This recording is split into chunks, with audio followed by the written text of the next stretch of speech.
Back into it. So I'm Alrighty, welcome back everyone. We'll move now to draft LTP budget, which is 7.6. Thank you. A wee bit of hush.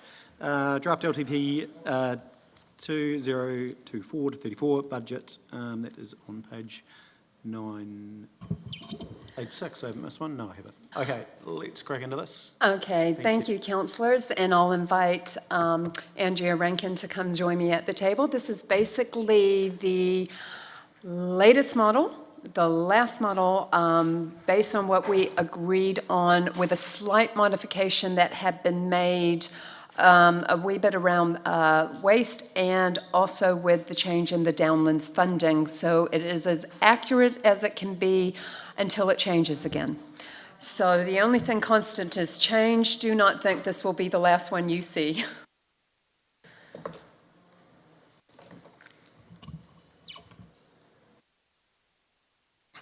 Would you like to add anything, or would you, I mean, we've been through a lot of this. Do you want to? Yeah, so like Vincy said, there has been a couple of minor changes, but not significant enough to change anything on the bottom line. So this was a model that was presented last Monday. So essentially it's just brought to council for, and what do? Approve the draft so that it can go through to audit for the consultation document.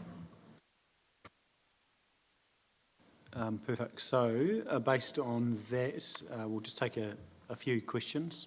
I'll go one per person. If you want an extra question, you can trade. No. Yeah, done. Okay. No, that's all looking encouraging. Any?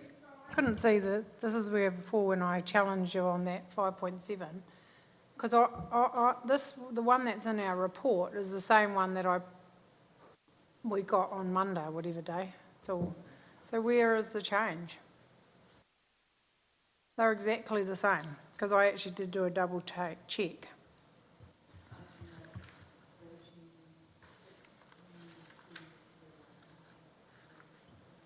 You're talking about a change, I can't see the change, so do you know where?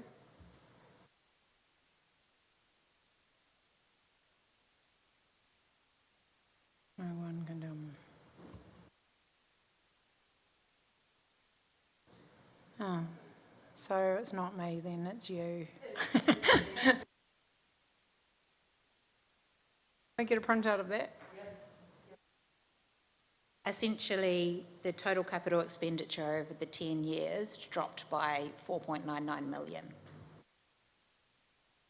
due to the original Downlands figure that we had in our capital spreadsheet was at 100%, but only 82% of that is the council's share.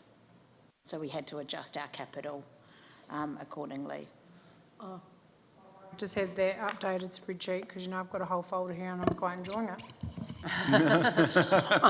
To be fair, councillors, you guys would have actually had this agenda before we got that revised model on Friday. So I apologise. That's where the...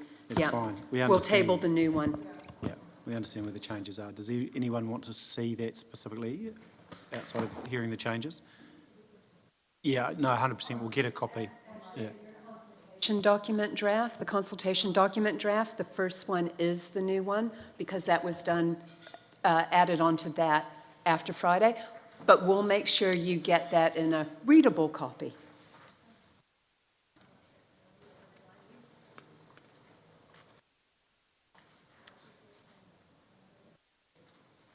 Too small? It will be.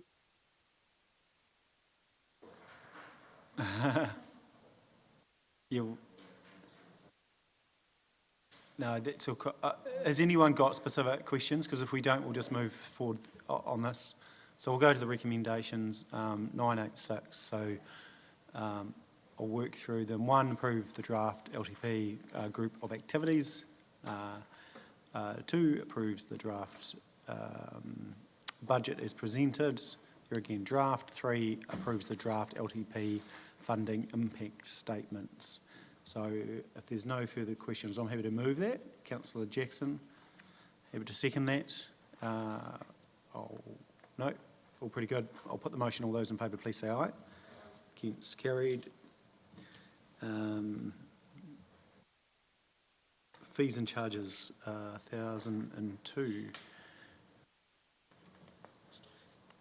I'll just ask for an introduction as well, if there's any specific changes. I know some been removed and some additions. Oh. Yep, Could I just make a comment? yes. Under the removed schedule, there are parking, in relationship to the parking, they weren't moved over from the columns. So essentially, the parking fees associated with the library, that will now be free. There's council signs going up shortly for that. Barnard Street is essentially closed to public use. That's the one that the council have taken over for additional staff car parking. The Land and Services, Keynes Terrace, Bay Hill, Sophia Street car park are all staying. Parking fees for cones, they will be getting increased. So that's, if you went through the individual schedule, there's nothing showing in 2024, 25 for those particular items where there should be. Do we have any questions around any of the fees and charges? Yeah, I just had a general question around, the insurance, how we pull the insurance out and charge for community facilities. It's just a question, is that the right way to do it rather than incorporating it all in one? Or does it make sense to charge the insurance separately? It just seems an odd way to achieve the result. I don't know. It's neither here nor there, but yeah. Well, so Beth, the question is around, with some of the facility hires, we've pulled insurance out. See on one, I don't have it in front of me, but there's a higher charge, insurance of $16 as an example, but it's separate too. Yeah. Oh yeah. No, that's all right. But no, thanks.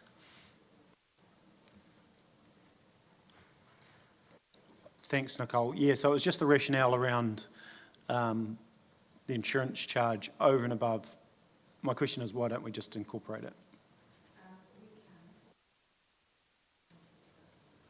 We can do that. We do have a lot of events that pay over the 16, depending on the length of the time in the building. So this insurance is actually public liability, that somebody that's booking a hall has an option to uplift unless they have their own cover. But we can actually include that into the overall fee, and that way it comes off as a line item if you want.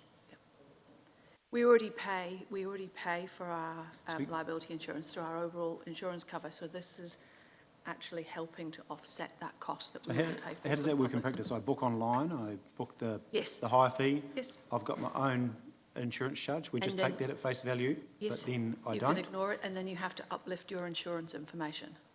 Oh, right. So you have to put it in at that point. Yes, you do. We have to have proof that they already have their own insurance. Otherwise, we ask them to uplift our insurance for public liability. Yes. Yeah. Okay. No, that's right. It's neither here nor there. I know it's easier with a facility hire just to pay a number, but. Yep. Would you like us to add that into the overall fees or leave separate then? Oh, gosh, big decision. Big decision. I would Small organisations that would have their own insurance, would there? Some do, yes, some do, yeah. If they're used to having, we do get quite a lot of people that will so sports groups, etc., will come forward with their own public liability insurance. So these are a lot of our other one-offs that are not organised through groups and individuals. The reality is I'd rather be dealing with our insurer than someone else's insurer. Yeah. So perhaps we include it. Yeah, okay, we can do that. Yeah, thank you. Sorry, that wasn't the be-all and end-all. It's the level of the questions at the end of the day. Any further around the fees and charges? Councillor Pye, and then I'll put over here. I just have a couple. So first of all, at point 3, we say that everything bar a couple of community kind of things are going up 15%, but it doesn't seem to be the case. I just picked out 2 that I came across, like camping and social housing, definitely have not gone up 15%. Then the fishing huts, their increases on their lease. Transfers 20%, the actual increase on the lease is only 2% and 1.4%. And their, in relation to the Rangitata one, permanent residents are supposed to be 70% greater than the normal ones, and they're only 46% higher, so I don't think we've got those ones quite struck right, at the risk of getting struck down by the hut holders out there. But I just don't, well, I mean, if we're going to put things up 15% for everyone, we do or we don't. And finally, my favourite topic, waste. We've been burning money on that waste contract, and how confident are we that we've got the fees right there? Because I think we've only shifted them kind of 12 or 15%, and that doesn't feel like it's enough to cover the actual cost of that activity. Thank you. I've actually done a lot of work with our finance team on this one. We're very confident that we have got it right this time round. There is one change that we would like to make, which is playing around with the model a little bit, and that is to increase the differential between a small bin and a large bin. We feel that due to the quantities that are in those bins, that the large ones are actually not paying the true cost. Those bins are targeted rates though, aren't they? And that's only one part of the factor, one part of the equation. Are we confident that the fees we're charging on the rest of the waste is enough to recover all the costs? Yes, we in are. combination? Okay, Yes. thank you.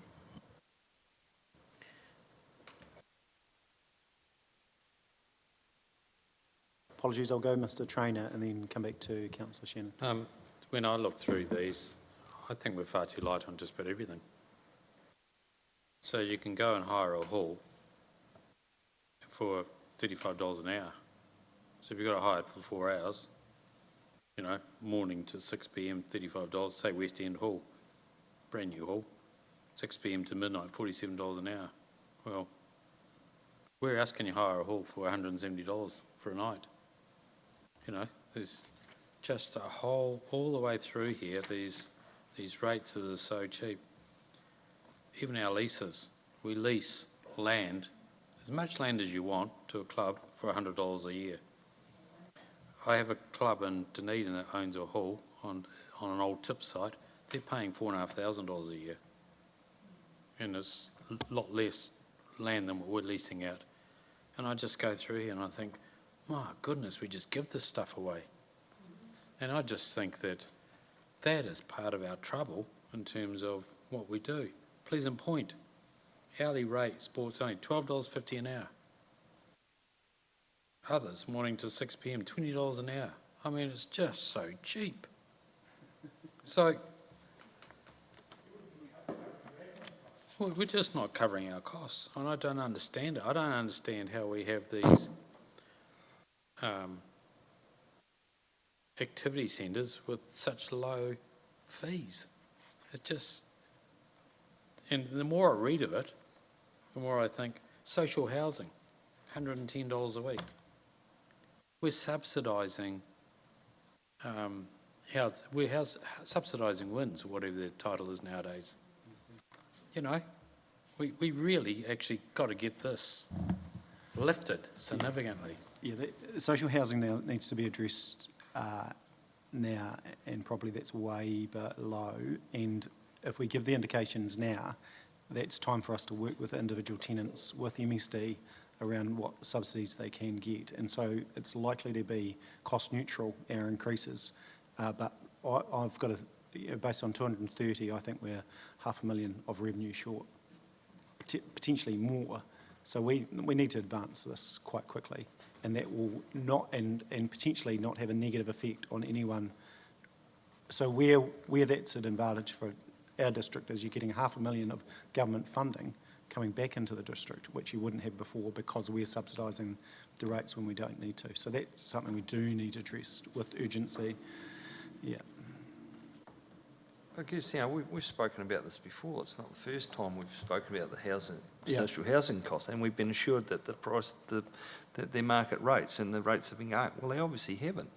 I mean, I spoke to the guy that runs a trust for houses in Christchurch, and they work out what their costs are, then they charge 130%. So that means that they've got 30% paying for their overheads, and they've got 30% to reinvest back into the upkeep. You know, that's the sort of stuff that we need. Those numbers, we need accurate numbers, and then we need to put the proper margin on. I mean, you know, my experience is that number that was just quoted is probably at half the rate that it actually should be.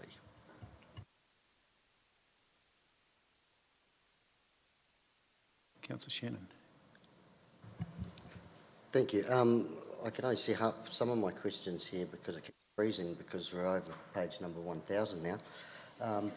But probably, actually, what I was going to say, a lot of what our Chief Executive has just said, I know that through this process, some of these fees, I've had the calculator out, there were a couple that were 46%, some that were 40%, some that were like 7% and what have you. And I understand that some of this is like pricing retail as well. It's not just an exact science. But my question was going to be, how often do we actually look at market pricing, if you like, what people would get elsewhere in the motor camps, all those sorts of things. Like, I remember Stu saying a while back that surely the bloke that lands here in the private jet can afford more than that. And it has gone up, which is great, but there are some here that I just look at those and think, are we almost setting ourselves up in the same way as we did with setting low rates on housing over all the years, that we'll become really well known in the community that you can hire this space for $50 and you get it for the whole night? Is it time to be realistic, looking at some of those rates elsewhere and saying, no, the fair price is actually twice what we're actually charging people now, let's look at that.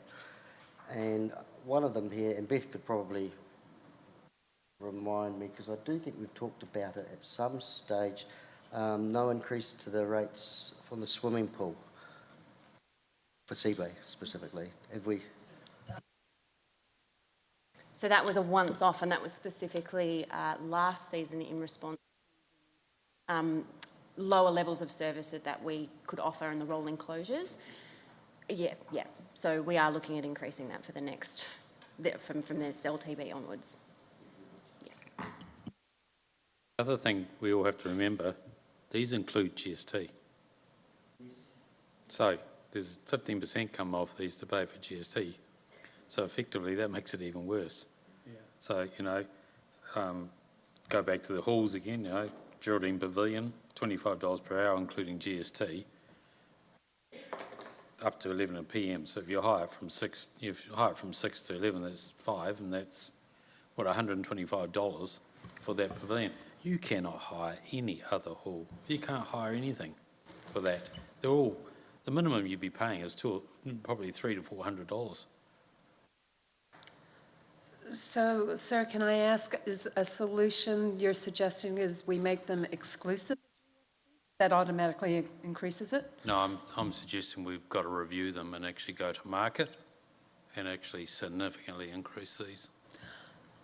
Are we planning to do that for this long-term plan, or should we plan for that for year one? We can easily do an annual plan variation in year one. We need to get it reviewed as quickly as possible. Look, I think we just look to delegate. If Chief Executive sees this as urgent, we adopt it subject to some a review by Chief Executive. The big hole, though, if you look at that social housing, that's $5.5 to $7 million over the length of the plan, as far as income we're not receiving.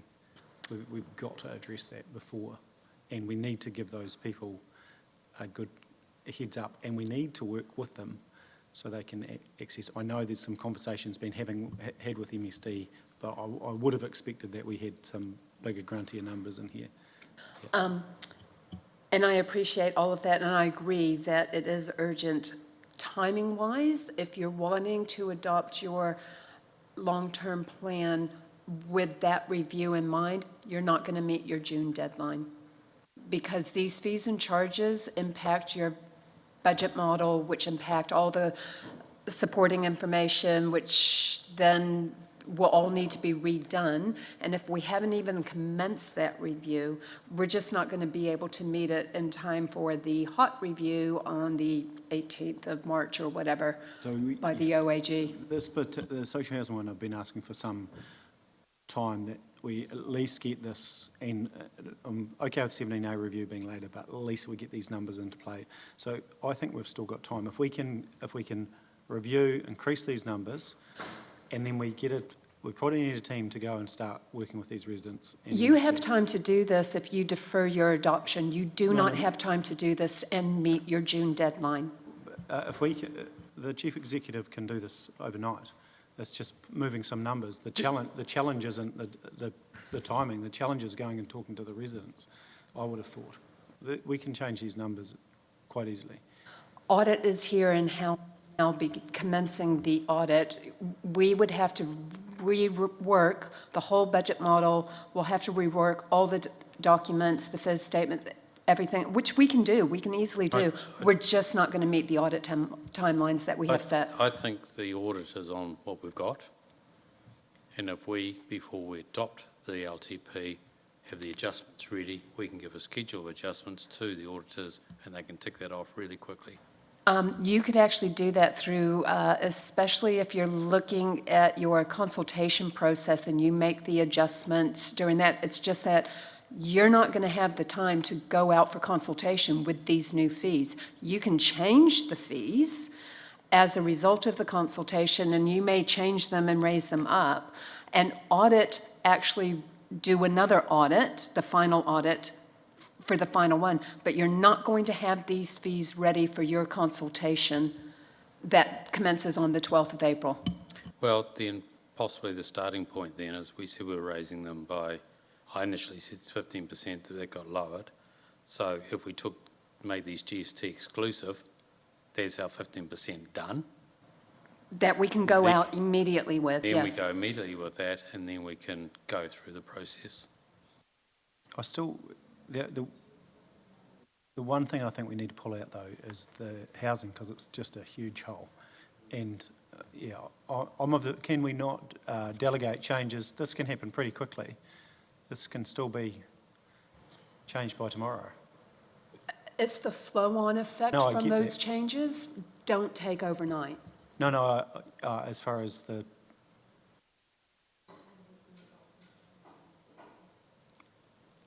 It changes all your supporting the information, sir. problem is, how do we go talk to those individuals that are affected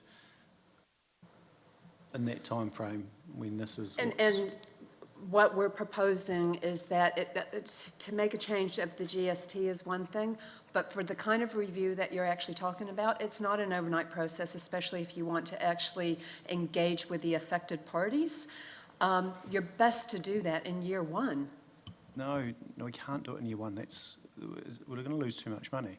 This housing thing needs to be sorted now. So I get, yes, the approach to GST, that's fine, but somehow I don't see why. I know it's going to go back up through the model and audit is in-house, but I think there is a halfway house here. There is a halfway house here. Yeah, it's a very cheap half. We can look at those housing rents and we can go, they need to be this, which is X% increase. We could put that through the model. We can easily say, because it's in our plan doesn't mean you're implementing it right from the go. This is what we're putting in to consult on. Yeah. The challenge I have with these numbers, this is what we're consulting on, but actually we don't mean that. We mean that your rents are going up another $50 and that we need to go and have that secondary conversation with them. Yes, we're consulting on this, but this is reality. Yeah. So, I of the view that we are doing the community a huge disservice when we're not getting that government funding coming into town. Andrea, any solutions for me, just on that one?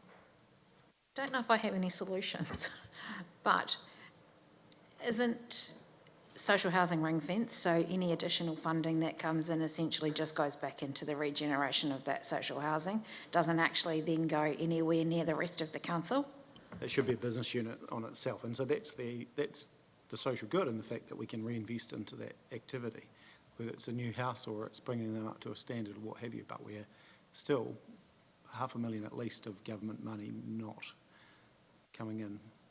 Yeah. But no. A lot of those people will be getting, through Department of Social Welfare, accommodation supplements. It won't be dollar for dollar, but they won't have to pay the whole increase themselves, I think. Yeah. They'll be subsidised by the government. The income-related rent subsidy, No, it's separate. It's separate. okay. Yeah, so that's, that's separate again to providers that aren't council, but this is just simply subsidy through MSD to Councillor Piddington's point around accommodation allowance or whatever it's called. And so I know there's been some conversations that a lot of those, majority I believe, of those would be pretty much the same as they are now. That it would get picked up by MSD, and this is the challenge. Council currently are subsidising where MSD get central government, and we think we, spend enough subsidising the rest of the country. It would be nice to have some money come in I work for us. still don't quite understand why we can't go through this schedule tomorrow, lift these charges, calculate that out and lift our revenue in the LTP, and there it is, auditors, happy days. Why can't we do that? You can do that, but what I'm saying is that all the consequential work that needs to be done based on that new budget model is going to take time, which is actually knocking out the timeline, which means we can't meet our agreed deadlines that we have with audit now. Because we're running really close to the bone as it is with the timeline. So this is yet another delay, and we're happy to actually work with what you're doing. I'm just telling you the reality, we will not meet the audit timelines because we have to change all the foundation documentation to reflect these new changes with the budget models. But I think it's only one line, so. No, it's not. Well, it is, in this. You're only going to be increasing No, your it income. rattles through all your service Yes. schedules. Yeah, but with social housing, it might be ring fenced, but the rest of the council is subsidising it because it's not covering its cost. So it's a tricky, we know it's not.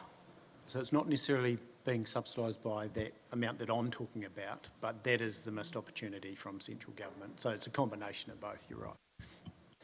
So a point of clarification, the current social housing stock is paying for itself.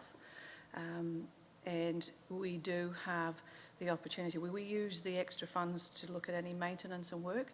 What we can do, so that we don't interfere this process and keep with timelines, I can bring a paper to council outside of this, so I could bring it to the full council meeting on the 26th that supersedes this, with the market information across the suite, because we have different standards of flats and smaller ones, so there will be a range, and I can bring that information to table. You can actually make a decision, and I can immediately affect those increases across every single lease. I struggle with this, Nicole. You say it does. I go to a finance meeting, they say it doesn't. So I struggle every time with this. No, so your point is then that can feed into the draft after? Yes, after, yeah. yes. So that's, yes. Yeah, that's Yeah. the way around it. yeah. Yeah. And Andrea, perhaps you could just fill us in on that, because that's what we've been told, exactly what Councillor Scott just said. So where are we at with the social housing and the paying its own way?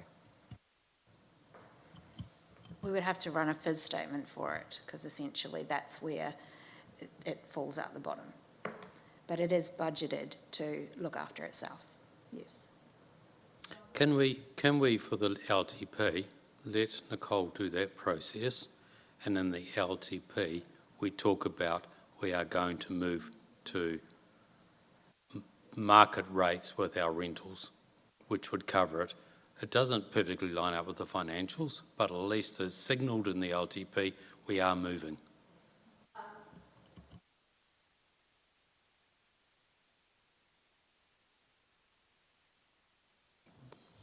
Of course we can. I don't see how this is any different to the community board conversation.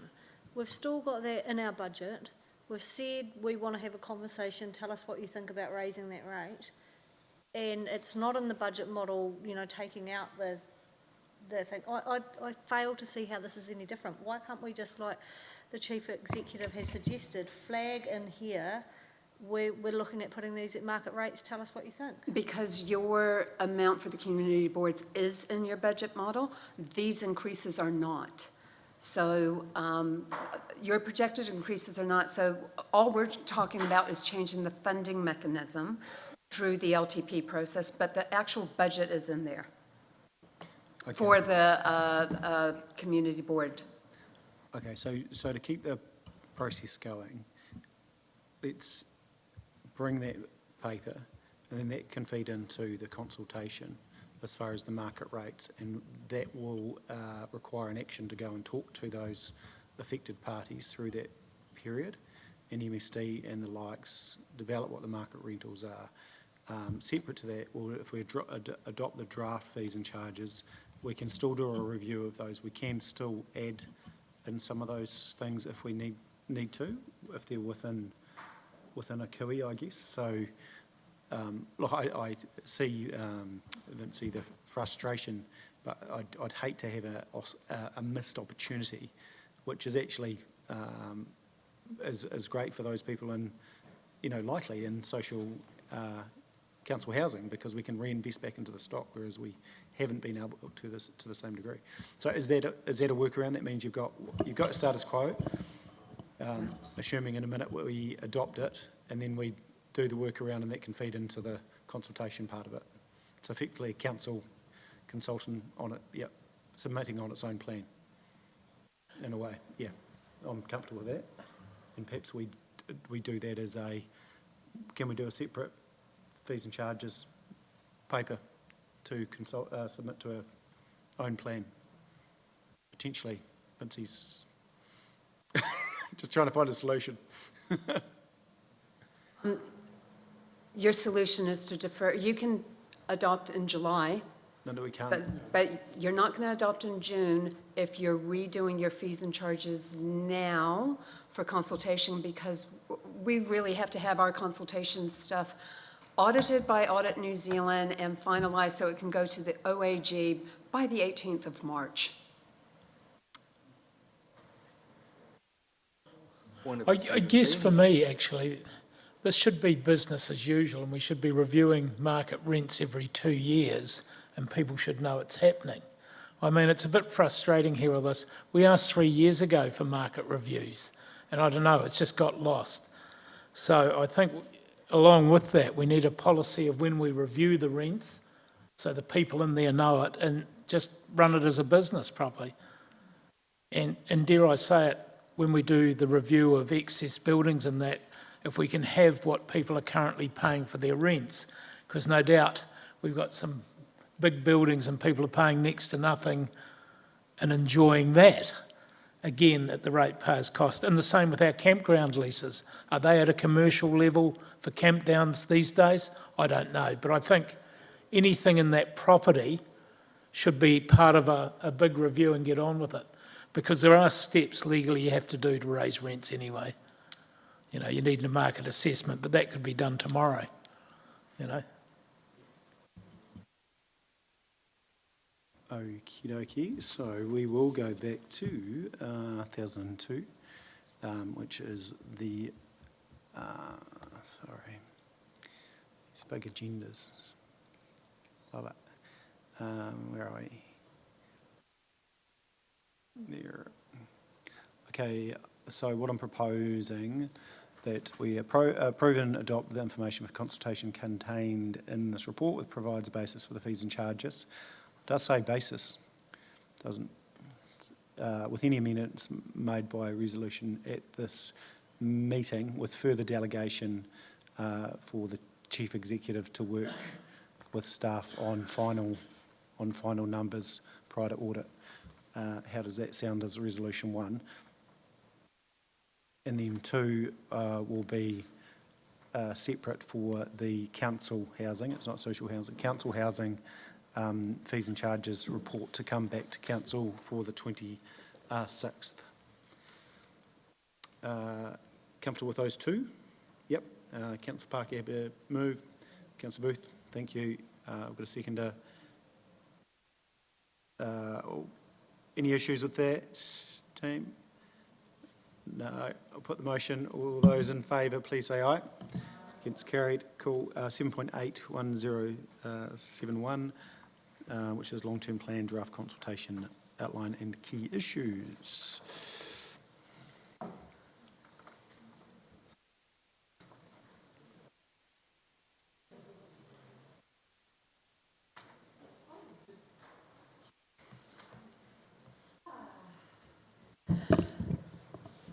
Right, good afternoon, councillors. So we're down to the draft consultation document, and what I have sent to you was an outline particularly around the content. So please do not pay attention to style and what have you. Now, I've had to do this quite quickly. Oh, that's a terrible font. Okay. So what we're actually looking at is what's legally required in your consultation document and what you do not put in. So it's really important, because it was stated in the legislation that it's meant to actually be readily understood by interested and affected people, or affected people, I apologize. It's really important that we try to use as plain language as possible, and we don't obfuscate with too much detail, particularly when we're actually looking at things like huge financial statements, et cetera, because this is being read by the public of all ages.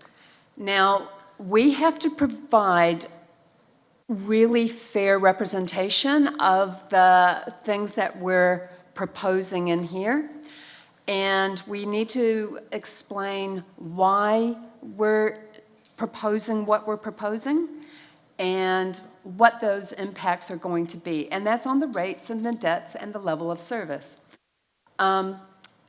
So it's the only lawful basis. So we don't put out the whole LTP as a document itself. We put out a draft that we have that they can access on the web, but this is the main thing that they use as the tool, as the basis for the consultation. So we can't attach the LTP to it, we can't attach the financial strategy, we can't attach the infrastructure strategy, we can't attach policies, and we can't attach like budget models. We have to provide summaries for all of those under legislation. Okay, so the proposed structure that we have put forth into this is to look at the introduction and background, and of course we have both the two Nigels saying their bit, and that's where, as mentioned before, either one of them can actually talk about some of those aspirational things and what we have with other CCOs. That will be a perfect place to put some of that narrative in there. We were looking at doing the, explaining the LTP timeline and the drop-in sessions, how people can actually engage.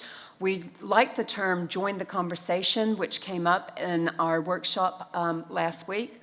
We talk about the strategic priorities, we look at the issues discussion, the proposed plan, the rate increases, then we look at an options analysis, which we must include. Other considerations, and that's where we have the little bit about the potential to actually move the funding for community plans into a targeted rate. We look at the summary statements basically of the infrastructure strategy, the financial strategy, and then we talk about the value of the rates for the service delivery.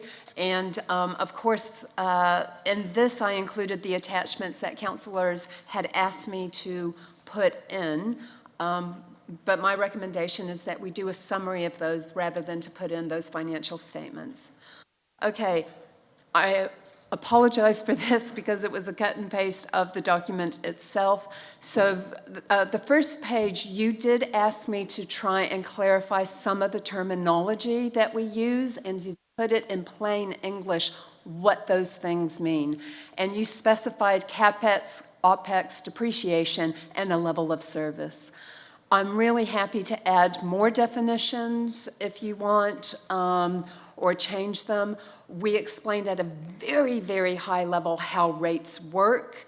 I have had feedback from some counselors already, which has been really great to get, thank you, about changing the narrative a little bit around how rates work when we're actually talking about the difference between capital value and land value as the basis of that. So I can easily reword that. And for the timeline, those are the agreed dates that we actually have, that we are working to. I talk about the community drop-in sessions. Now, I just put a bunch of places on there. That's not by any means a definitive list. And I haven't put times or anything because we haven't actually agreed to what the schedule would be. But it's just an example to show for the community so that they have a really clear indication about where they can come and talk to you and when. And we want to make sure that it's throughout the whole of the district, so it's not just at one or two key places. Okay?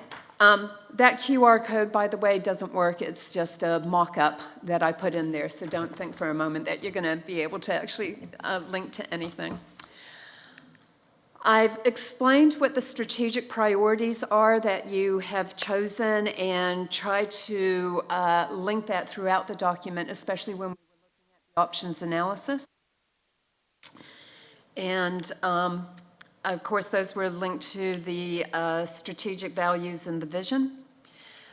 When I talk about what's the issue, that's giving some of that background context in as plain language as possible. But again, I'm not tied up about the semantics. Any words that you want changed, you please let me know because this is your document.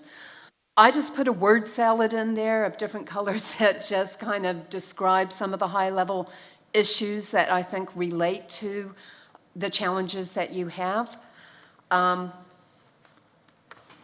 Very, very high level, but the important thing is we're actually specifying what we plan to do around that. So on this page, what I actually talk about is how we're in the same boat as every other council because they're all facing these similar challenges. That what we're planning to do are the things like prioritizing some of those core infrastructure renewals to replace our aging assets. It has been pointed out to me I've used the wrong spelling of aging. I have used a North American spelling. That will be corrected before it goes out, and I apologize. Thank you, Stephen. And we will invest heavily in our water infrastructure to protect the assets in the community's health and ensure resilience of our water services. That we're looking to adequately fund the rebuild of the key community assets through the loan funding and spread the payments through intergenerational equity. Raising our self-imposed debt cap from the 210 to the 250%. And I've put in there that the debt cap's proposed to drop down again, but that obviously can change depending on what you decide you want to do. And we have specified that with Council's prudent financial management, we still have capacity to borrow, and we have that good credit rating so that we're in good standing for borrowing. We are talking about funding depreciation appropriately, and that was really about that conversation you had about kicking the can down the line, and that you didn't want to do that. So that was just a statement to explain that. Talking about the need to start paying off the debt so that we are generating enough revenue to do that.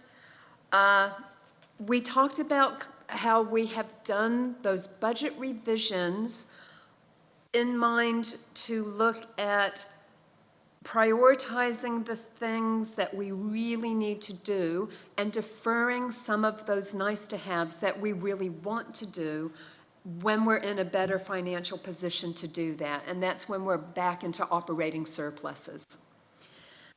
And we're talking about the review of key council services and activities over the next 2 years, so we can look at how we can actually reduce our operational expenditure and improve our efficiency with some of our systems and some of our processes, so that we are able to actually bring those levels of service, and that includes, like a result of your Section 17A reviews, what activities can we bring in-house to help with that efficiency? So that's kind of like an overcap of the rationale as to what we actually need to do. And a little bit later, I talk about the mechanisms with the options on how you can actually do that.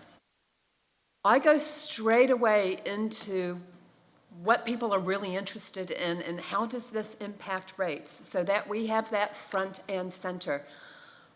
Other times, you've actually had that information towards the back of the document, and I'm not attached to where you put it.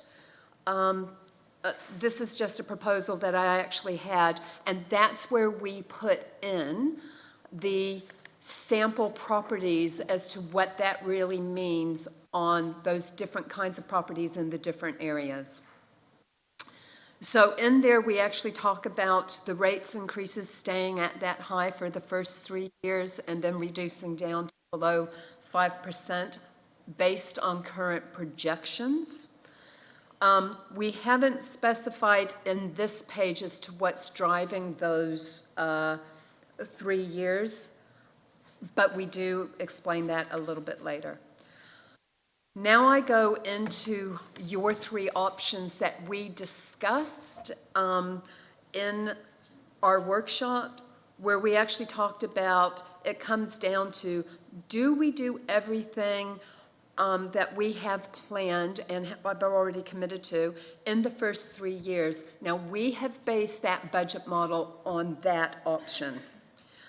Or do we pare back and do the community's facility stuff a bit later? And that's where we talked about and have actually put in one of the budget models that we would defer the stadium until, not the stadium, sorry, we would defer the Theatre Royal and Heritage Center build until 2028. Or do we just focus on core communities, core services and not do the community facilities within this long-term plan? And that's where we actually talk about revoking council decisions that you've actually made, okay? So what I'm calling the status quo, and I mean the status quo because that's based on your existing resolutions that you have made and the direction that you've given us in the workshops, that we actually do everything that we have planned in the first 3 years.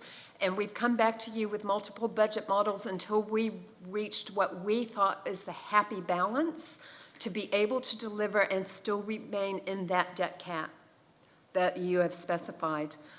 I've outlined what I think are the benefits, not attached to these. If you have other benefits that you can think of, you by all means provide them to us.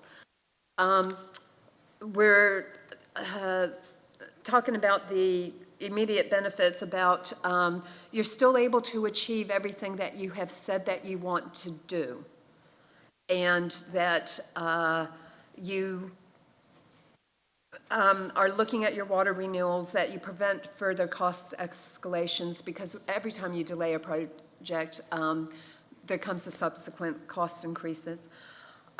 There are some risks to doing that, you know, we have actually said, and Councillor Oliver specified when we're looking at the sealed road extensions, that was one of the things that we've had to forego in order to deliver this big CapEx work program. So there are some disadvantages to doing that. the doability of the high CapEx program, but of course, we have assurances and audit says they will consider, if you're having external contractors for your big community facilities, that they take that into account when they assess doability. You will actually have, there are some members in the public, and you may have read about them recently, who may not be happy that you're spending some money on the theater and heritage center. We talk about the stress on local resources with a high CapEx work program. High debt levels, that's a consequence of being a high delivery council. It may limit the future opportunities for other facility renewals because of your high debt levels, but you do have a plan on how to repay that, and it means you had to raise your debt cap.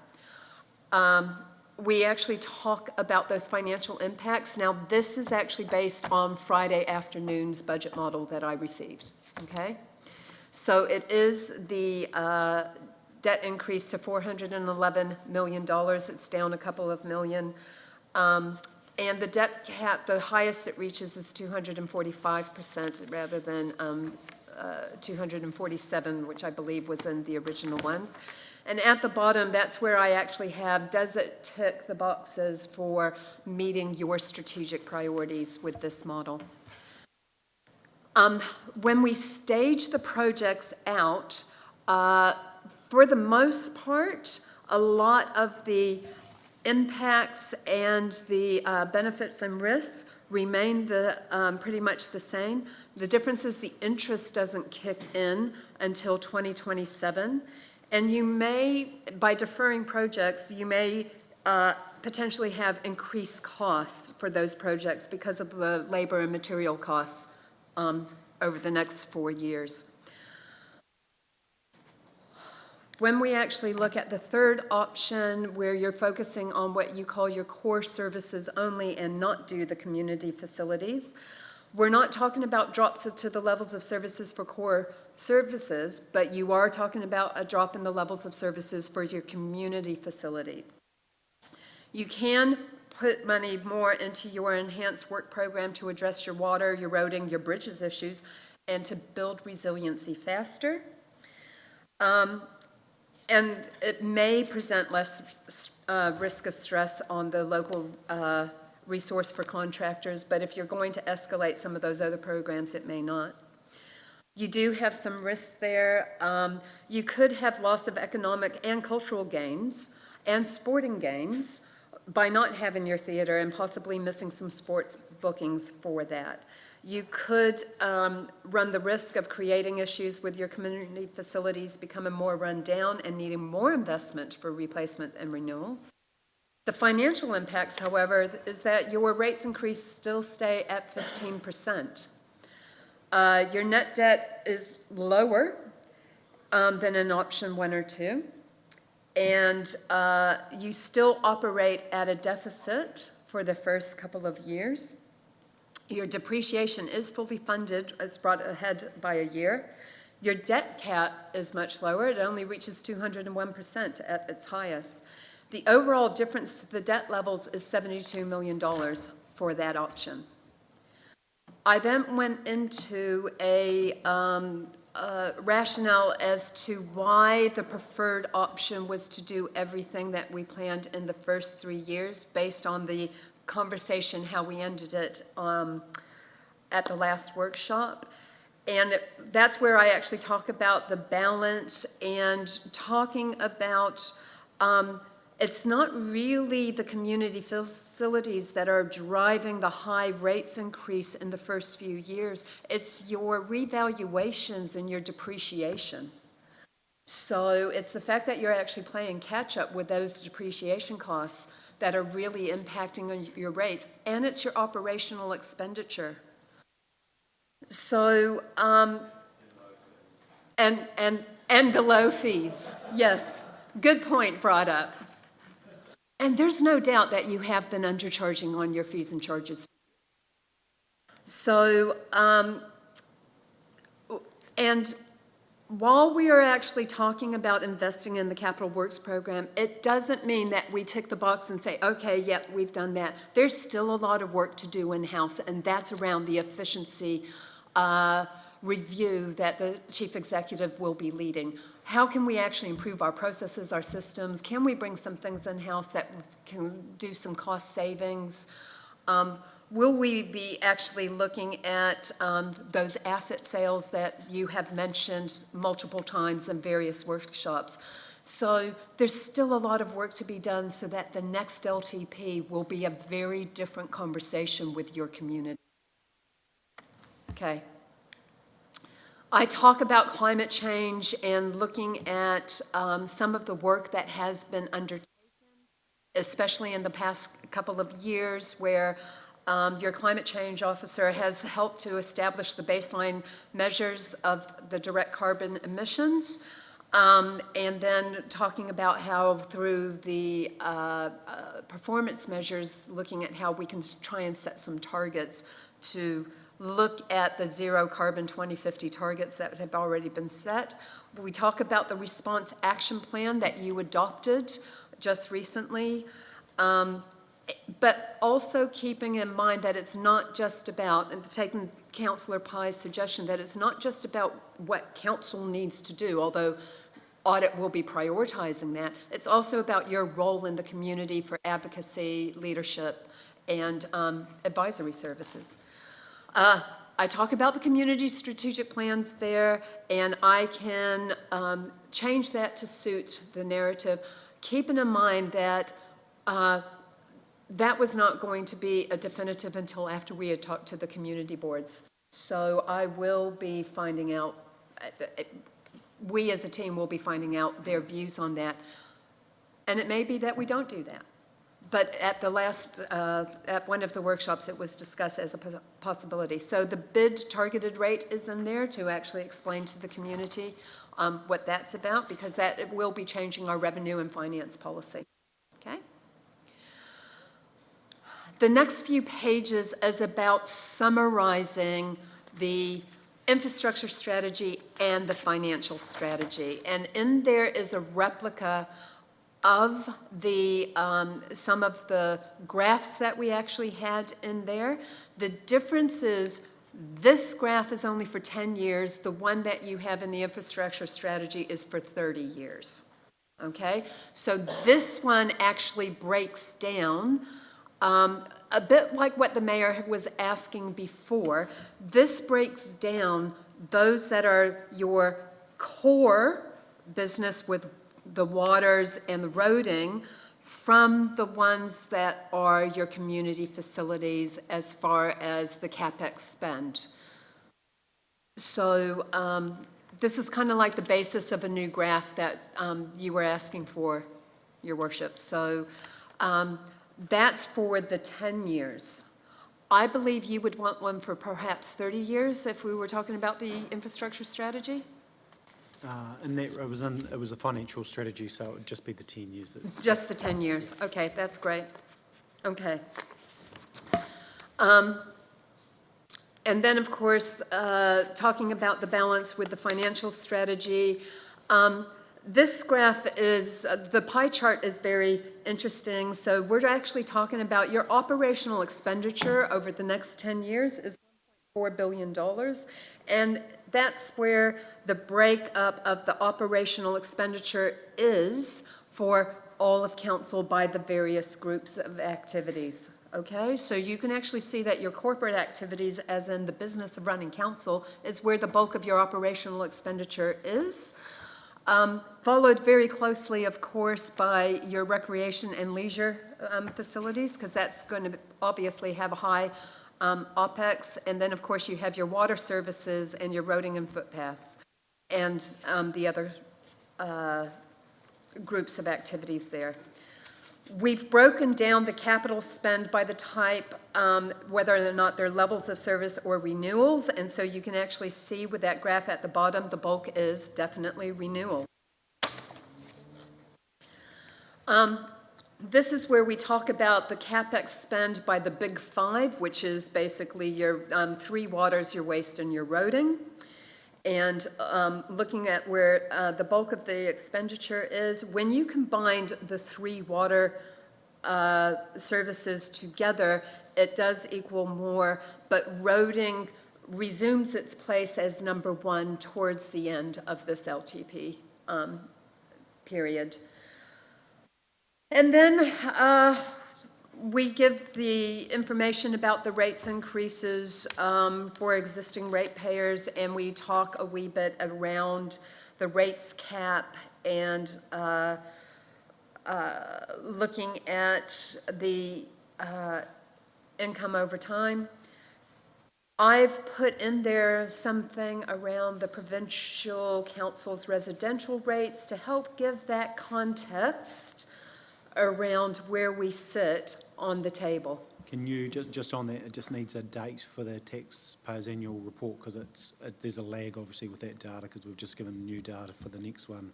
Absolutely. So just to be transparent, yeah, thanks. I think this is the 2023 one, isn't it? Because that's the one that you had sent around to all of us?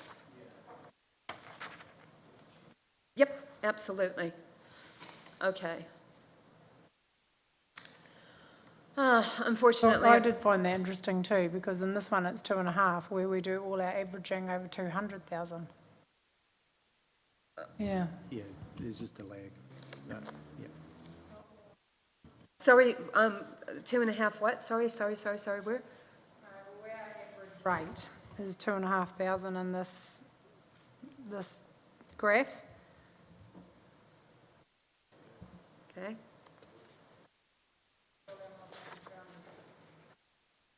Okay. What the modelling, what the request with this information would have been consistent. I get your point, but the data will be consistent, yeah.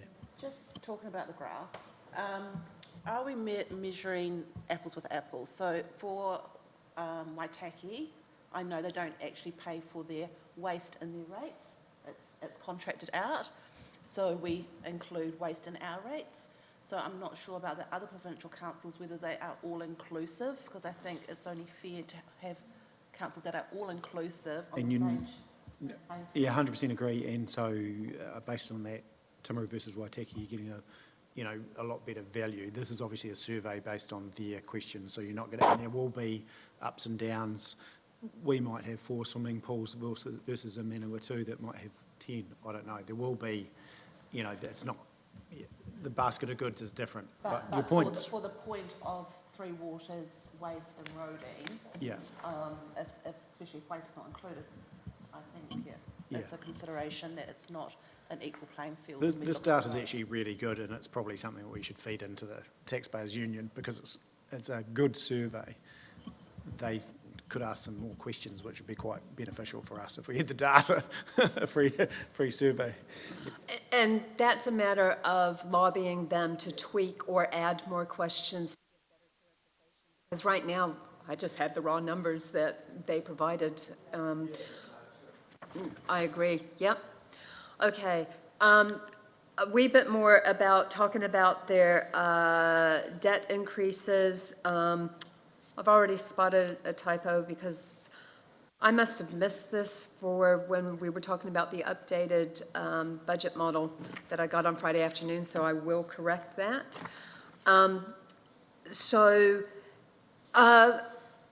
The second paragraph, I got some feedback that was a bit confusing, but what I was trying to do was address the discussion around the disproportionate jump in our capital works program and our debt increases, and how that the corresponding increase in debt is because you're delivering so much more than what you used to for the community. So when your debt was low, you weren't doing as much. In 5 years, you almost tripled the amount of work you were doing out in the community. That comes at a price, and the price was you borrowed to be able to do that. But that's why for the last 6 years, Timaru Council has really been a council of delivery. And with this LTP, you guys are committing to doing even more. So it is what it is. You've got debt, but you're delivering. So That's when we actually talk about what we'll deliver in capital expenditure. It is actually only $650 million worth of CapEx for the next 10 years, mainly focus on the renewals of core assets. So we talk about that too. And that's where we come into the capital spend by the group of activities. And so for the first 2 years, yes, your community services for the capital spend feature highly because those are big ticket items, okay? And then it goes back to what I would actually call your normal BAU. But when you look at the amount in those community facilities over the course of the 10 years, it's not disproportionate than what you would normally spend in a 10-year program.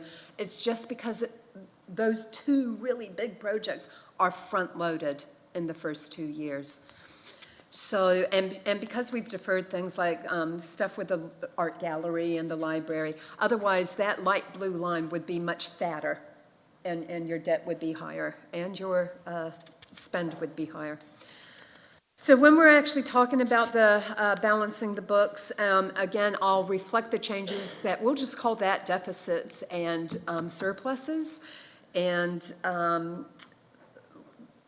just make that a wee bit clearer. This is where it actually gets very interesting when we are talking about the value for money. And what we're talking about here is how much each group of activity, and this is taken 100% from the FIS statements, the funding impact statements, the revenue from rates, not from fees and charges, but purely revenue from rates. And what we've done is we've collated all of the revenue from rates for the total rates collected by the council. Now that includes UAGC, targeted rates, general rates, and all the others. And we then figured out on a proportional basis how much rating revenue is actually spent in each one of those activities. So the bulk of the rates, and to make this as easy as possible for the public, rather than talking about percentages, we say for every $100, okay, 31 of your dollars is going into your 3 waters. 25 of those dollars are going into your roads. 9 of those dollars are going into your parks and recreational facility. $8 are going into waste. Swimming pools are being subsidized by $7 of your rates, okay? But they're a community good. Libraries, $6 are going into it. The Theatre Royal project, and that does include the OPEX and CapEx, $3 is rate funded out of $100 over the course of the 10 years. The other $13 includes a lot of what I call the rats and mice of rates charges, and that is things like your economic development, your art gallery, and what have you, because a lot of those either equaled $1 or 0.7, like 70 cents or something like that. Now, one thing you need to know, though, because the thing with the stadium is we haven't projected any OPEX costs or anything like that yet of the changes that may be made. I don't know that we actually have some visibility or revenue from increased bookings or what have you. I don't think that work has been done for the stadium. So chances are the stadium may cost more than $1, but right now it's projected to cost $1 for the rebuild and existing levels of service. So that was just a basic thing. I've seen other councils do this. And it's something that's very relatable to people out there, that they kind of get a comprehension as to what rates are spent on.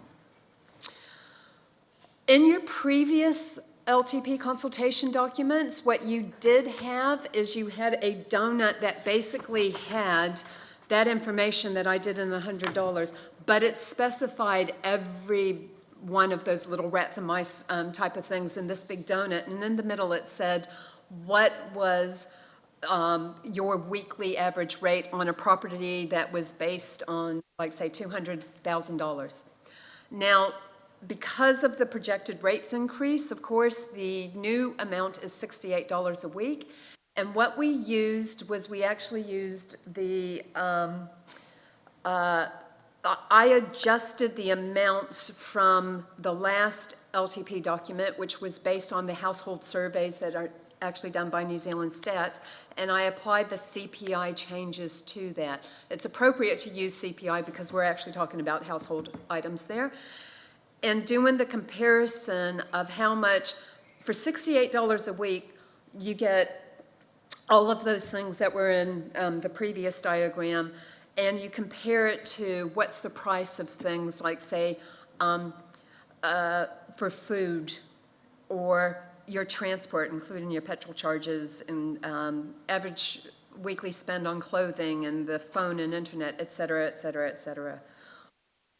Obviously, that's based on a family that would be living on a property of with the land value of that size. So we're not actually probably talking about your high-value properties or big rural properties or anything like that.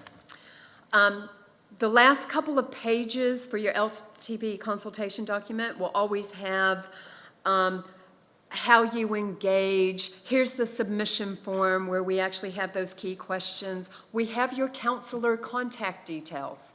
Okay, so we actually have your email. We don't put your personal address on there.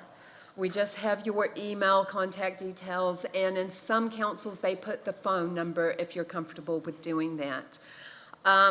And we would recommend that you still do it with free post, and obviously they can actually drop their forms into the various service centers. And then I had the very last couple of pages was, that is Friday afternoon's model with the new budget, because you will actually see for your first year, the capital expenditure is 98,384, so it has actually changed.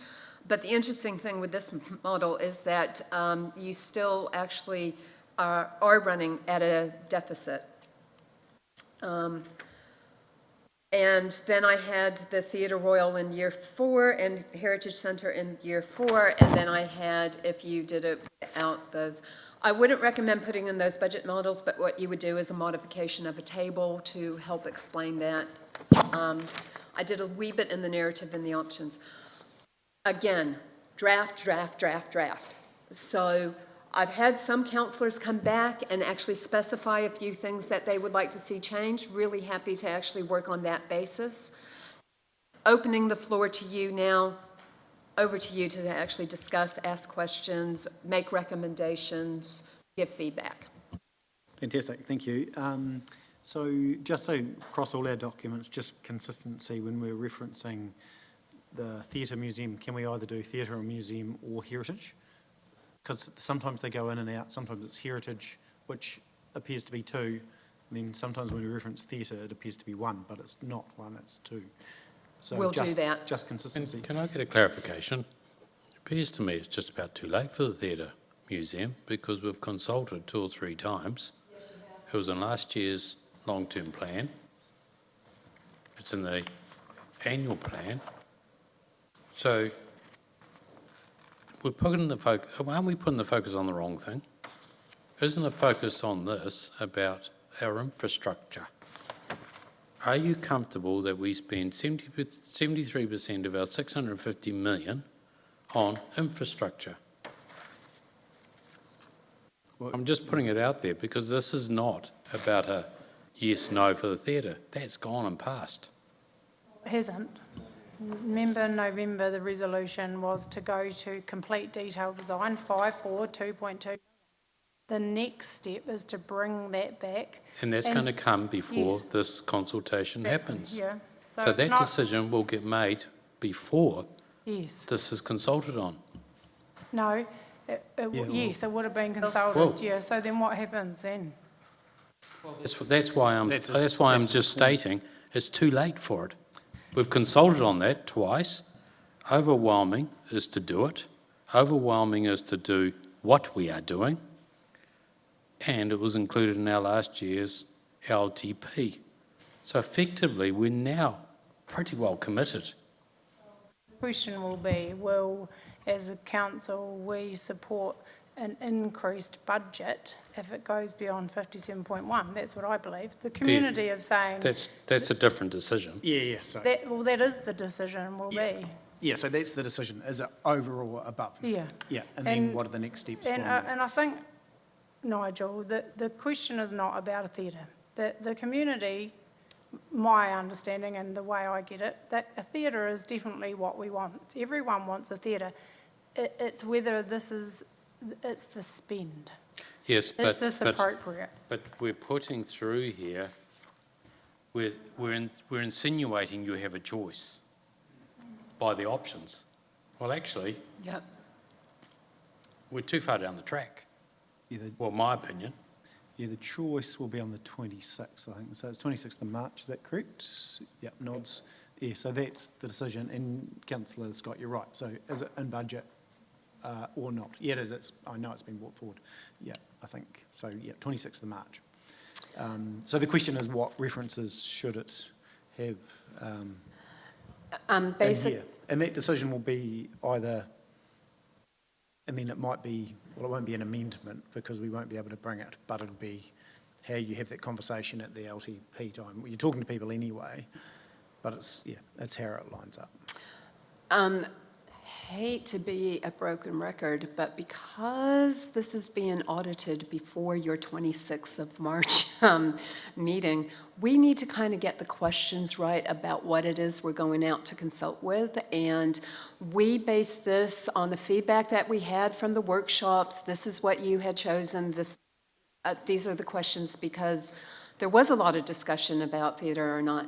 Your chief executive is right around timeliness and what the issues are. So you're a council in a difficult position in the fact that you're really kind of hamstrung of there's so much you have to do. You don't have a lot of choice about it, particularly around the three waters, et cetera, et cetera. So is the conversation with the community, are you happy that we are putting this amount of resource into renewals as opposed to doing some of these other things that you may prefer us to do? I mean, that was my point in the last workshop, was around the differences, the community facilities in and out. It's actually, you need that $200 million CapEx, whatever that looks like, to make a real dent and change in this. And so it goes back to that as opposed to an individual. But what we're trying to solve today is the question that we're asking. And that we need to adopt as far as draft, so it goes to the audit. Councillor Piddington. Be no surprise I've got a different opinion. The last long-term plan, we went out and told people it was $17 for the theatre. Only a couple of months ago, we find out it's $187. We've got to be blind and deaf and otherwise if we don't think the big thing everyone is talking about for or against is the theatre. The other problem I have with a couple of these things is your model's not right at $3 per 100, because at $3,000 that gets the theatre to $90. It should be 6% on the average rate. Simple maths. I'm concerned that you said that includes the cost of operating, because the model that was supplied to me yesterday showed an income for the Theatre Royal of $1 million. That's $3,000 a day, every day. So if we're modelling with the income shown from what I was supplied with yesterday, we're going to be another $800,000 short. If we are going out... Sorry, Councillor Piddington, on that point, is that, Andrew, is that reflected in the FIS for that activity? That income that Councillor Piddington's spoken about? Yeah. Sorry, Councillor Piddington. Sorry, we'll come... So the income that was included in the theatre was a model that was based on the number of shows that we could get at, the different types of shows. Yeah. Yeah, so we just need to run that, see if it's accurate versus an Ashburton. I mean, we're talking about $500,000 out, and we're really excited about getting that off community housing. We've budgeted, I would suggest, 800,000 over what we're going to get. There's 8 shows between now and 30th September in Ashburton. Let's put that aside, though. The model option 2 tells us Theatre Royal in year 4. On page 31, it doesn't tell us what year the stadium is. The other real problem I have with the models we're putting out, we're telling the community it's all or nothing in capital projects and in one of the options, and that's just not a reality. And by doing it that way, I kind of think you're saying you have to vote for the theatre to get a stadium, and that's not correct. I'm not saying how the people will feed back, but I'm pretty uncomfortable the narrative we've put in this that clearly isn't correct on the numbers. Sorry, your last point is we're trying to say that they're tied, is that what you're saying? That the community... Well, the 3 options were, it looked like you had to do everything as planned. Yeah. Option 3 is do not do the community services, so it's all in or all out. And option 3 is pare back and do community facilities later. And I'm not quite 100% sure that that matches up what we're saying. I mean, I don't care, but we need to be upfront and honest about costs. I mean, we've over budgeted 800,000 on income, and that's gone into our model. Through you, Councillor Whittington. Sorry, just for clarity, we've just got to be careful with the numbers that we, because some of these numbers end up in the paper, and if the likes of an Ashburton, if we can present what Ashburton Event Centre as an example, what the income is, I think that's accurate. You know, I can think... Look, I'm fine with that, Nige, but what I'm saying is the model we've run is incorrect. I don't disagree with you, I just think what we've got to, we can't be guesstimating what it is, we need to. It's incorrect, what is the correct number? Yeah, sorry, Mr Trainer. The 3 options in here, the first one is, as per the plan, all the capex that we've got, and it has been pared back a bit from the original. Number 2 is simply moving the theatre out 4 years, not the stadium, just the theatre, as per the title. Yeah, And the but it third doesn't one- clearly state that. My Yes, point, Nigel, well, it to that does. is it doesn't state that anywhere. It does in one of their documents, but we can clearly state that. And because it says it in the right at the front here. Do we pare back and do community facilities later? But it doesn't say when they're being... My point is, in this room, we know, or think we might know, but if I'm reading that, I don't know when the stadium is coming. Correct, it says option 2 on there, Theatre Royal, year 4. That's the only difference. So we can make that adjustment. And the third one is you've gone from one extreme of do everything, the other one is the extreme of just do the infrastructure stuff. Yeah, that's And- fine, and but we that's might- not what the... we end up with a 4th option by the time we've Look, consolidated. we might get lots of feedback, but my point is, the way it's presented now is it doesn't tell you what year the stadium is, and that's good that we can put it back and under the benefit stadium in year 1 to 3. Yep, But as I read it, it didn't say that. And correct, okay, good point. And $3 doesn't work. I mean, if I've got 3,000 in rates, 3 times 30 is $90, and we've already told people it's 187. So where the 3% comes from is over the 10-year life. So if you look at the model for the theatre, essentially the rates take over the 10-year period is about $35 million. And then over the total rates at that point in time, I'm not sure off the top of my head exactly how much that is, but it's circa 100 odd million over the 10-year period. So we haven't just isolated it in one particular year because the theatre starts to repay itself over the life. So the rates take from the theatre will actually decrease once it starts to repay its debt. So we look at it at a 10-year perspective, not just a single next year model. And can I get a clarification from the CFO? The 187, was that just the theatre, or was it the theatre and the museum build? With the $187, that was taking the Theatre and Heritage Hub that we'd had modelled, divided it simply by the number of rating units within the district. Which is a rough, essentially a calculation.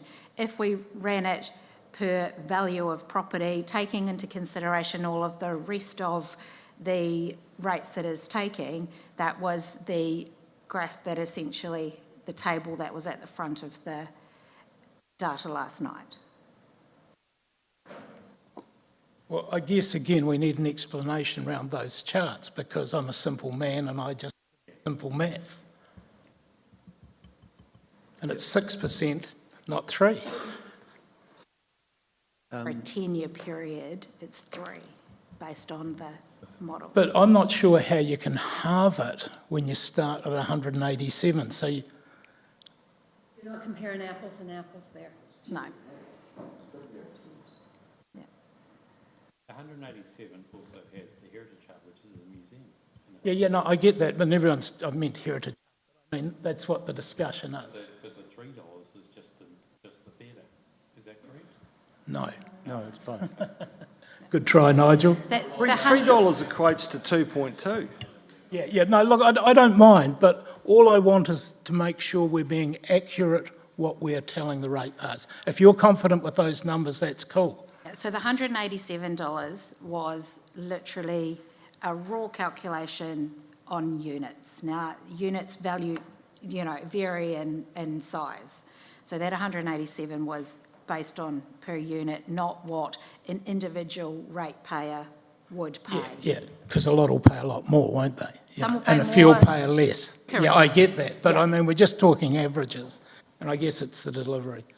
The other thing that amused me, sorry, I'll get off the theatre, You go for it. is we went from having great water a year ago to old and tired pipes. I don't know that that's a great description to be putting out at the top of our story. Andrew? No, just kidding. But I mean, you get the point. We need to be careful with our descriptions that they're not. Yeah, they're not contradicting.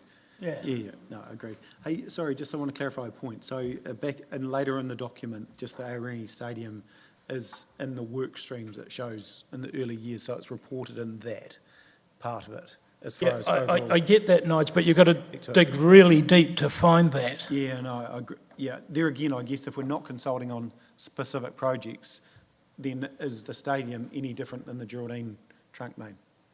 I think you'll find it might be when you get your feedback. No, but it's in the plan, and so why does it have to be highlighted versus a pump station or this is my question, I'm just trying to. Well, we've done that in the past. We cheered on $17 No, 3 but years in ago. the past we were consulting on those specific things. This time we're not because it's not a consideration, because it's already in the plan. Well, I don't know, the whole group agreed to it. That's how we've landed here, so. No, but my question is, so why are we highlighting a project that's already in the plan versus another project that's already in the plan? My view is both the stadium and the theatre have the same status. They've both been in the long-term plans and they've both been in our annual plan. They both sit the same and we're getting on with both of them. The problem is that they've increased exponentially as the theatre. We initially The theatre- actually consulted.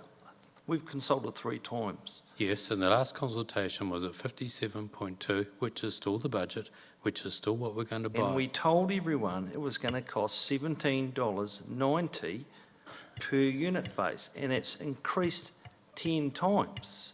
And I've just been told a number which equates to 2.2 million per annum. The interest alone is another $1 million on top of that, let alone capital repayments, let alone operating expenses. So it's actually 2.2. So when I look at these numbers, I'm thinking, why have you put them in there? You're putting numbers in here to try and create to suit a narrative to justify carrying on the stupidity.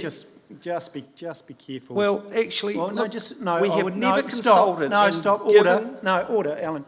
Just be careful with what you're trying to say, because if it can be an accusation, be taken as an accusation against a staff member trying to paint a narrative, I'm not comfortable with that. So please. There is the option to do reword. nothing in here and not do a theatre at any cost, because that's what we're missing. It needs to be in this consultation. Everyone I'm talking to says, don't be mad, don't be stupid. Why have you gone? We consulted and were told it was going to be 21 million. It went That to is option 29 3. million. Councillor Booth, that's option 3.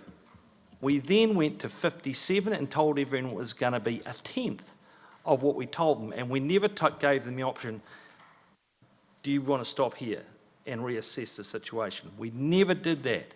So and the consultation never gave them that opportunity. So in this consultation, we need to do that. Option 3. To do nothing. The problem is that also says to do nothing for the stadium. And I don't think we can hold them to ransom that way. People might think 5,000 kids and adults using a stadium a week's better than whatever the number is for the theatre. Well, perhaps the consultation should be then, do you want a theatre at this, or do you want a stadium? And to achieve what means? Well, Gary, you get to the overall capital program. So what is it you're trying to achieve? Trying to stop us going to 2.8 million in debt based on numbers which keep changing and I've got no confidence in, and this is just another example of that.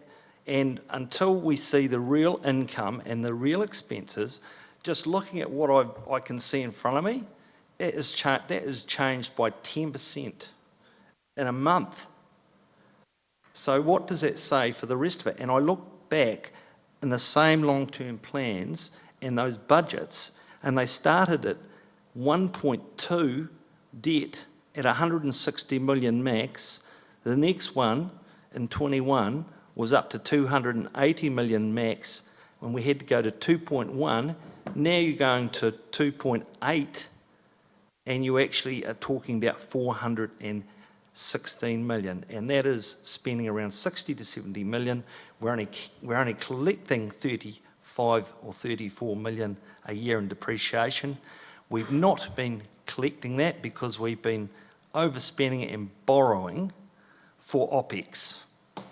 And that has gone on for the last 2 or 3 years, and we've got another one lined up right now. So probably about half the money we've borrowed in the last 2 years has gone towards operation and expenses, hasn't been balanced. Future ratepayers are paying for that.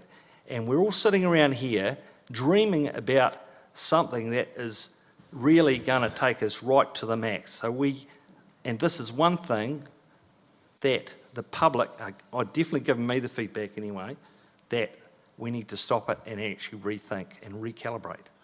And have you communicated what it saves them in rates if we don't do that? No, it's not relevant? Okay, that's fine. I'm going to go to councillor. But if you borrow 60 million, it must have an impact, Nige. That's not quite true No, so, either. well, let's use the proper numbers. It's 45.5 million. Well, this is the issue. Everyone's trying to create a narrative.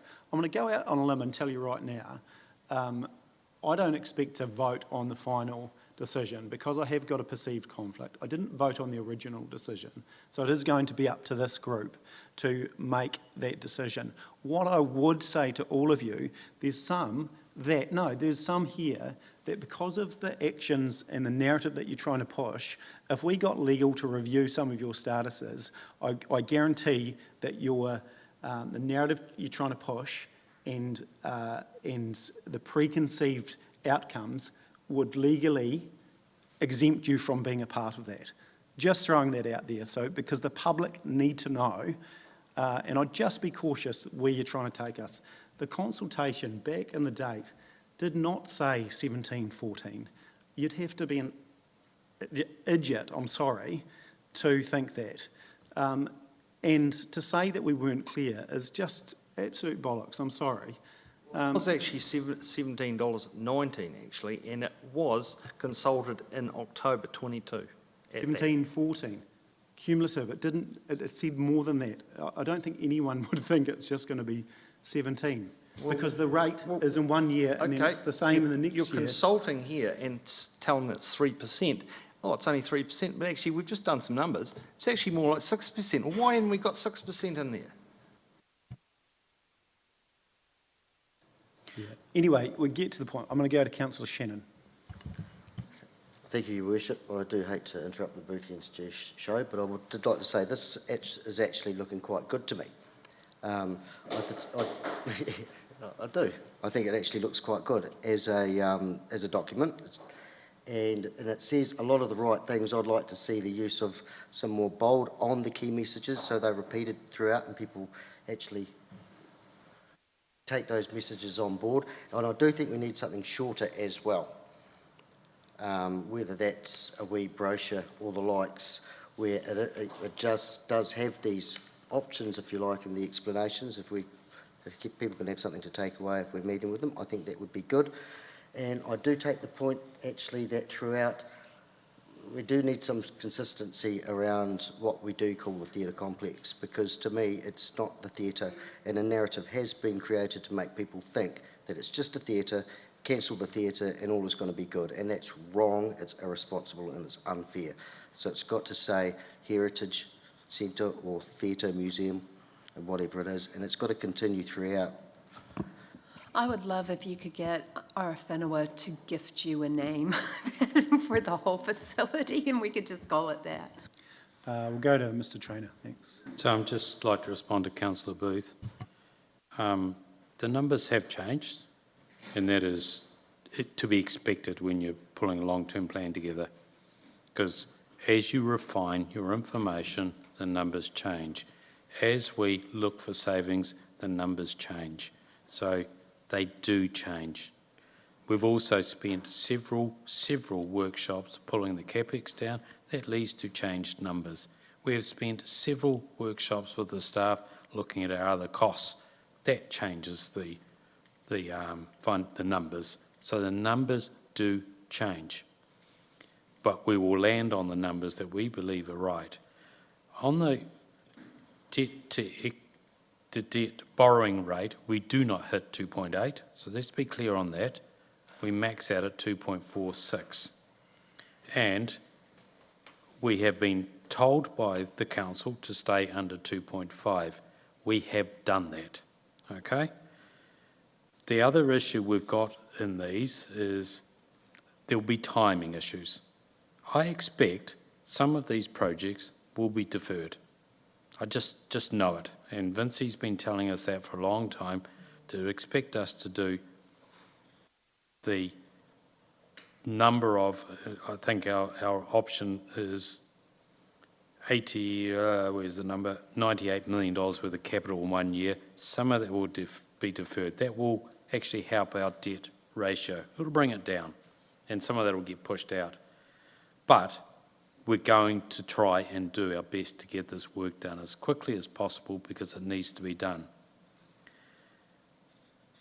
I think we've got to actually make a decision on these community assets, and we've got to stop. I think we've got to stop as an organisation trying to trade one off against the other. The community is split. We're split a little bit, but actually both projects are valid. Whether we like it or not, we have two different demographics in our community. We have the younger demographics and the sporty demographics that really want a stadium. Okay? Tick. We have a different demographic that wants a theatre heritage centre, and we've got to take account of those people as well. So we need to work that through. Now, if there's an option that gets us those things at a lower cost, we will go out and try and find it. But to date, we haven't. We are stuck with a heritage building. That building is going to sit there whether we do this or not. And the longer it sits there, the more deteriorated it gets. unless we go and deliberately go to court to try and demolish it. That's not what I've heard the community wants. They want something done, but they want it done at the right price. The right price might be the 57.2, because when you think about it, it's split into two projects. You've got the theatre, which is probably about 36 million of that, and then you've got the museum, which is the other. So we've got to think it in those terms, that is actually two. So actually, we've got 3 community buildings going up. Just that it happens that 2 are attached. 2 of them are attached to each other. So we need to start reframing what we're doing. Now the debt, it is high. If you pull back the 57, if you pull back on that, you're only pulling back your debt by 46 million. Yes, 46 is a lot of money in anyone's books, but for a council over 30, 50 years, it actually isn't a lot per year. What we've got to be, we shouldn't be afraid of spending money on capital, because capital lasts a long time, and over its life, you'll start working out it's cheap.